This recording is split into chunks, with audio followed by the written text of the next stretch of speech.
इसी वजह से मोहनलाल के बच्चे उससे हमेशा नफरत करते। क्या पता क्यों इस खंडहर में आकर बस गए हैं। मैंने पिताजी से कहा भी था कि अपना तबादला ना करवाएं, लेकिन हम बच्चों की सुनता कौन है। ये बचपन से ही हमारी बात नहीं सुनते थे, तो फिर आज क्यों सुनेंगे। अजय और राधिका झगड़ा कर ही रहे थे कि वहाँ मोहनलाल आ गया। बड़ा शोर कर रहे हो तुम दोनों, क्या बात है? अब ये जगह हमें बहुत पसंद आई, मैं और भैया बस यही बात कर रहे थे।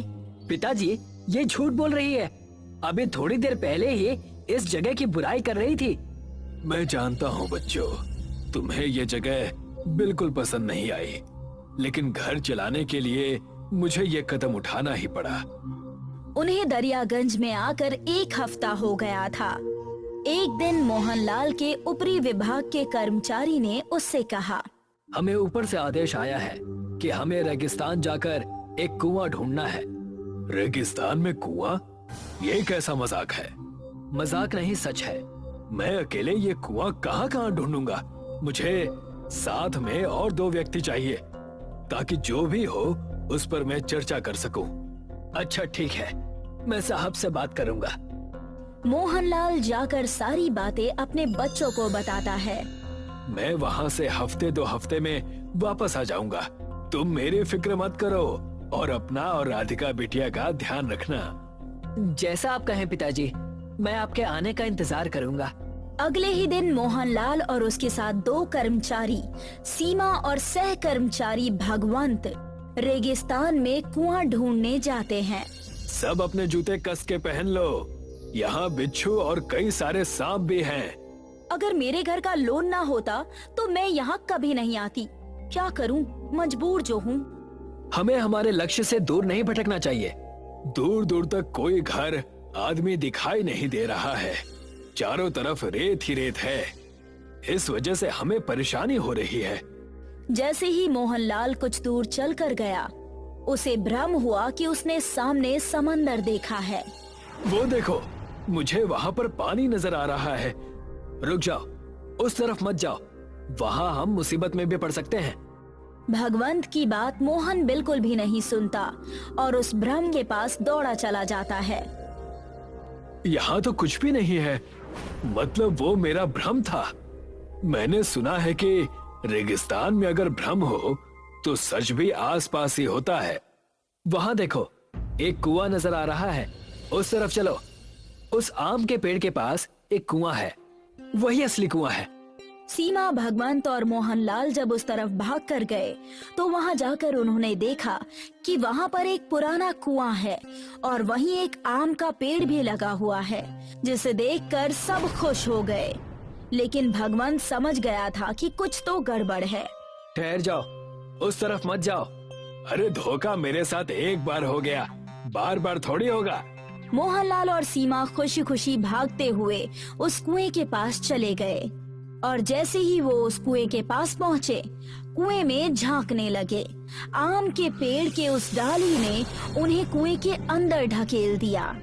राम राम राम राम, हे भगवान, मैं कहाँ जा रहा हूँ? मुझे कुछ हो ना जाए, फिर मेरे बच्चों का क्या होगा? नहीं नहीं, ऐसे कैसे हो गया? रुको, मैं भी आता हूँ। उनके कुएं में जाते ही भगवंत भी उसी कुएं के पास चला गया। आम के पेड़ ने अपनी डालियों की मदद से उसे भी कुएं में धकेल दिया। तीनों कर्मचारी आम के पेड़ की वजह से कुएं में गिर गए। मम्मी, गलती कर दी मैंने जो यहाँ आ गई। हे भगवान! चुप हो जाओ, चुप हो जाओ, यहाँ कुछ नहीं होगा। वो कुआं पूरा आम रस यानी मैंगो शेक से भरा हुआ था। तुम दोनों को तैरना तो आता है ना? कब से तैर ही तो रही हूँ, लेकिन मुझे समझ नहीं आ रहा है कि ये किस चीज का कुआं है। सुगंध तो आम की आ रही है। रुको, मैं पीकर बताता हूँ। ये तो मैंगो शेक का कुआं है। तुम सब भी ये मैंगो शेक पीकर देखो तो। और जैसे ही मोहनलाल के साथी सीमा और भगवंत ने मैंगो शेक पिया, उस आम के पेड़ ने उन्हें वापस ऊपर खींच लिया और बोला, धन्यवाद जो तुमने मुझे मुक्त किया। मैं यहाँ 400 सालों से कैद था। हमने कैसे मुक्त किया? मैं कुछ समझा नहीं। और तुम्हारा ये तरीका बहुत गलत है। उस आत्मा को बोलता हुआ देखकर सभी हैरान और भौचक्के रह गए।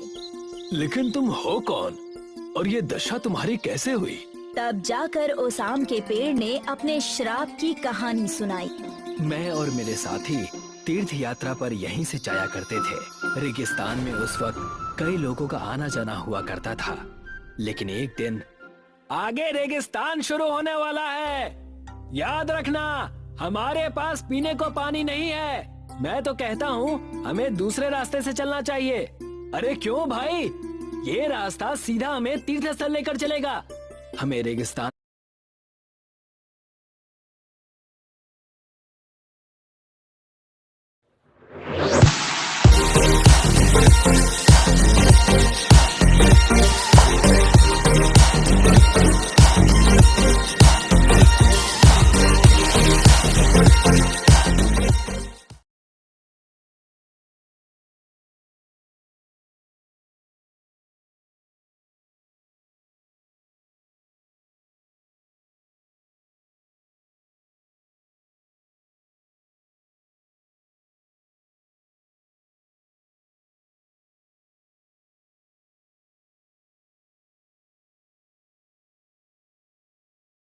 सिर्फ 7 दिनों में आपका स्पॉटलेस ग्लो।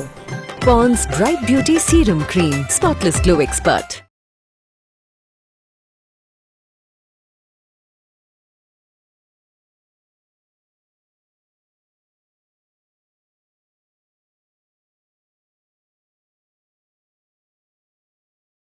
में आकर पूरे 3 दिन हो चुके थे। हमारा पानी, खाना सब खत्म हो गया था।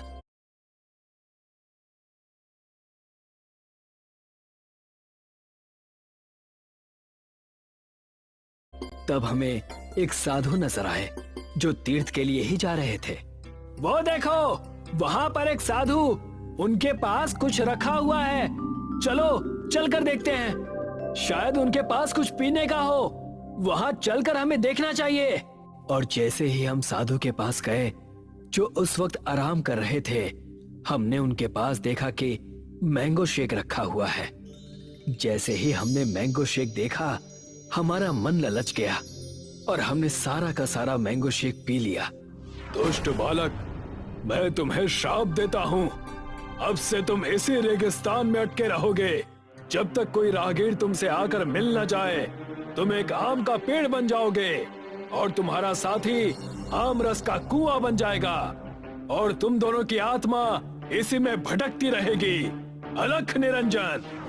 मोहनलाल और उसके साथी सारी बातें समझ गए थे। तब उनमें से भगवंत ने आम के पेड़ से पूछा, तो तुम मुक्त कैसे हो पाओगे? इसका कोई उपाय? मेरे इस पेड़ से एक आम तोड़कर उसकी गुठली को उपजाऊ जमीन पर लगाना होगा। जैसे ही वो एक पौधे के रूप में आएगा, हम मुक्त हो जाएंगे। और ये मैंगो शेक का कुआं? तब ये कुआं हर उस आम के पेड़ के पास होगा जो मेरे आम की गुठली से बना हो। इससे हमें आजादी मिलेगी और लोगों को आम का पेड़ और मैंगो शेक मिलता रहेगा। यही हमारी आजादी का रहस्य है। मोहनलाल, भगवंत और सीमा सबने उस आम के पेड़ से कई सारे आम तोड़े और रेगिस्तान से निकलकर हर जगह उस आम की गुठली को जमीन में गाड़ दिया और कई सारी गुठलियों से बहुत सारे पौधे बन गए।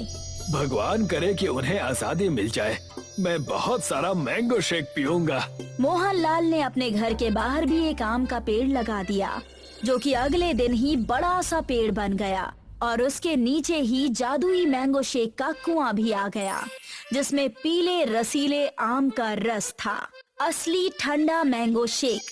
राधिका और उसका बेटा अजय ये देखकर हैरान हो गए थे। पिताजी, पिताजी, ये देखिए, ये मैंगो शेक का कुआं हमारे यहाँ कैसे? आपने कल ही गुठली बोई थी, आज ये इतना बड़ा आम का पेड़ कैसे बन गया? क्या माजरा है? सब कुछ जानते हुए भी आप चुप क्यों हैं? तब जाकर मोहनलाल ने बच्चों को सारी बातें बताई। उस आम के पेड़ के आत्मा को आजादी मिल चुकी थी और उन्हें उनका मैंगो शेक का कुआं मिल गया था। मोहनलाल हर एक तीर्थ यात्री और राहगीर को मैंगो शेक फ्री में पिलाता। मोहनलाल और उसके बच्चों को अब दरियागंज पसंद आने लगा था। एक बार की बात है। राजस्थान के एक गांव में बहुत गर्मी पड़ने लगी, जिस वजह से सारे गांव में पानी की समस्या होने लगी। अब गांव के लोगों के पास खाना बनाने के लिए और पीने के लिए पानी बिल्कुल भी नहीं था। इस गांव के लोग पानी लेने के लिए दूसरे गांव में जाने लगे, पर गर्मी की वजह से उस गांव में भी पानी की कमी पड़ गई और वहां का पानी भी सूख गया। चारों तरफ पानी की त्राही त्राही हो गई। लगता है इस बार गर्मी से मर ही जाएंगे। सचमुच इस भयानक गर्मी ने तो जीना मुश्किल कर दिया है। लोग बोलते हैं जल ही जीवन है, पर जब जल ही नहीं रहेगा तो जीवन भी खत्म हो जाएगा। बहन, मैं तो बहुत परेशान हो गया हूँ। घर में पीने के लिए एक गिलास पानी तक नहीं है। समझ में नहीं आ रहा क्या करूँ। हमारे घर का भी यही हाल है। परिवार में 5 लोग हैं और सिर्फ एक मटका पानी बचा हुआ है। आदमी अपने घर जाता है और घड़े में हाथ डालता है तो देखता है घड़ा बिल्कुल सूखा पड़ा है। ये घड़ा भी खाली हो गया। अब तो प्यास से मरना ही पड़ेगा।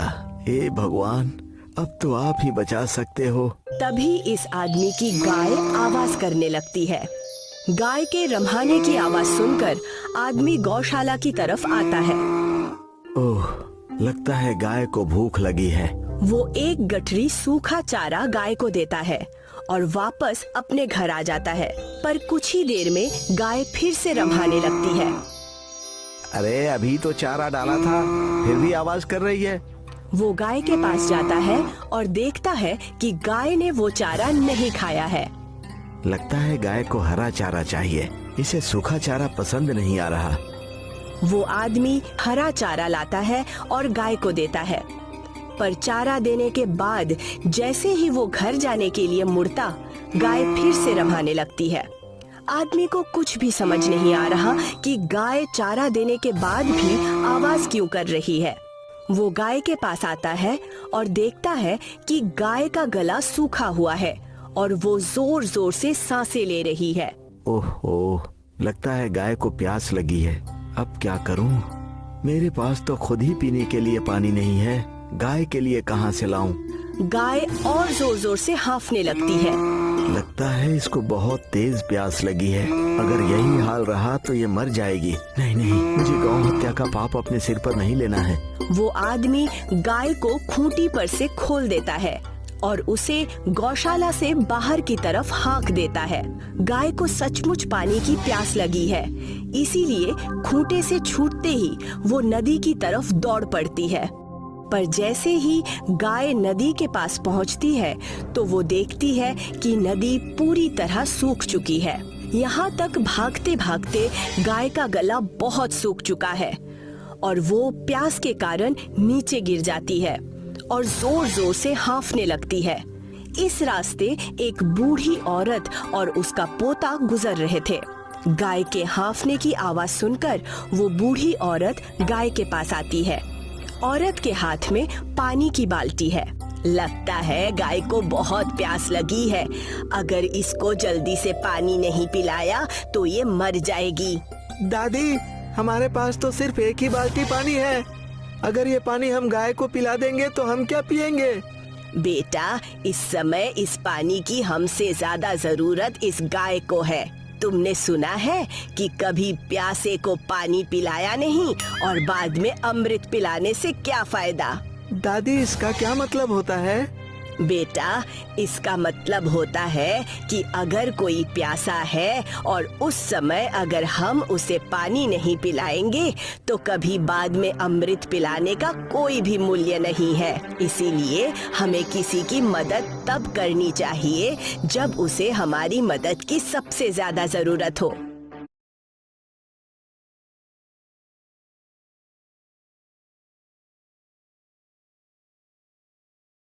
क्या हुआ? मेरा 20 का नोट।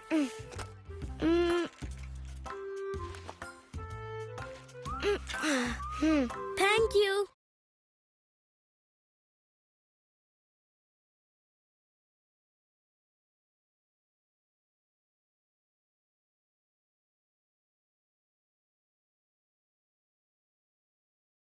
माँ, साहिल ने मेरे 20 रुपए बचाए। अच्छा, पर ये दाग निकालना इजी है। सर्फ एक्सेल इजी वॉश की फर्स्ट क्लास सफाई 20 रुपए में।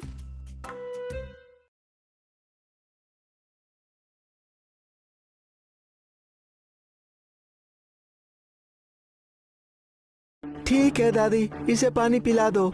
बूढ़ी अम्मा गाय के सामने पानी की बाल्टी रखती है और गाय पूरा पानी पी लेती है। पानी पीने के बाद गाय हांफना बंद कर देती है और ये दोनों घर की तरफ चलते हैं। तो गाय भी इनके पीछे पीछे इनके घर आती है। जैसे ही शाम होती है तो लड़के को प्यास लगती है। दादी, बहुत प्यास लगी है। बेटा, घर में पानी तो नहीं है, देखती हूँ, क्या पता ये गाय दूध दे दे। बूढ़ी अम्मा गाय के पास दूध दूहने के लिए जाती है तो देखती है कि गाय दूध के बजाय मैंगो का जूस दे रही है।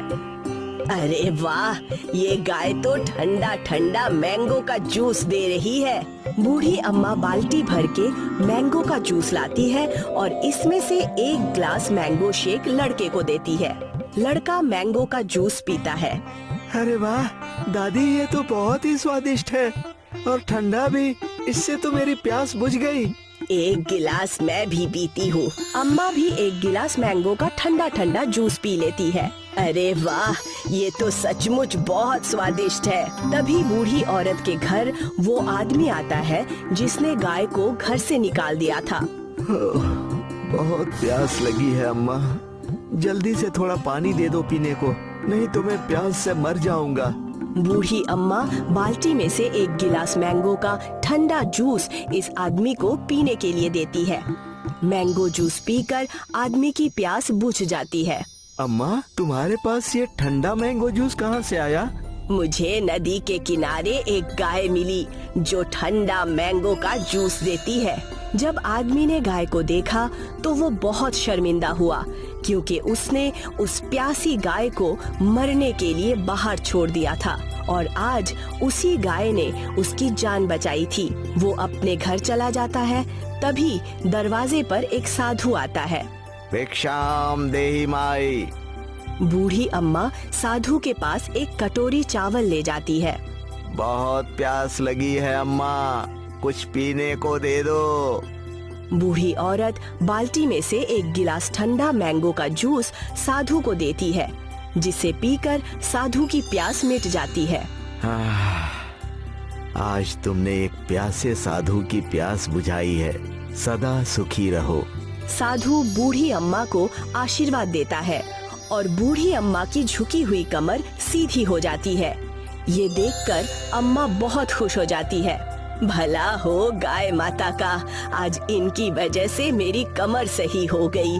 अब बूढ़ी अम्मा पूरी तरह स्वस्थ हो गई थी और वो ठंडा मैंगो का जूस पिलाकर सभी गांव वालों की प्यास बुझाने लगी। सोनू एक कबाड़ी था।